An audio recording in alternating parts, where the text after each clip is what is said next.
Number one, এক number হচ্ছে আসিয়া। ভালো করে শুনেন, আসিয়া যেগুলো আল্লাহ তাআলা হারাম করে দিয়েছেন। নাম্বার ওয়ান, মেয়েদের 6টি নাম কখনো রাখবেন না যেগুলো আল্লাহ তাআলা হারাম করে দিয়েছেন। নাম্বার ওয়ান, এক নাম্বার হচ্ছে আসিয়া। ভালো করে শুনেন, আসিয়া আইন দিয়ে। এই আসিয়া নামের অর্থ হচ্ছে নাফরমান, অবাধ্যকারী, যে আল্লাহ তাআলা নাফরমানি করে তার নাম হচ্ছে আসিয়া। নাম্বার টু, দ্বিতীয় নাম্বার হচ্ছে রিয়া। রিয়া মানে হচ্ছে অহংকার, লোক দেখানো আমল, লৌকিকতা। এই রিয়া নাম রাখা যাবে না। নাম্বার থ্রি, তৃতীয় নাম্বার হচ্ছে মাসুমা। মাসুমা নামের অর্থ হচ্ছে চিরনিষ্পাপ, যার কোনো ভুল নাই। নবী ছাড়া সকল মানুষের ভুল আছে, এই জন্য আমরা চিরনিষ্পাপ এই নাম আমরা রাখবো না। নাম্বার ফোর, চতুর্থ নাম্বার হচ্ছে আসিফা। আসিফা অর্থাৎ হচ্ছে আফসোসকারী। অর্থাৎ কোন মেয়ের নাম যদি হয় আসিফা, এই নামের প্রভাব যদি তার উপর পড়ে, সে সারাটা জীবন আফসোস করতে করতে যাবে। এই জন্য অবশ্যই আসিফা নাম রাখা যাবে না। নাম্বার ফাইভ, পঞ্চম নাম্বার হচ্ছে মান্তাসা।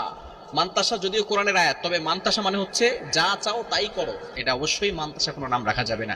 নাম্বার ছয়, ছয় নাম্বার হচ্ছে মারিদা। মারিদা মানে হচ্ছে মেয়েদের 6টি নাম কখনো রাখবেন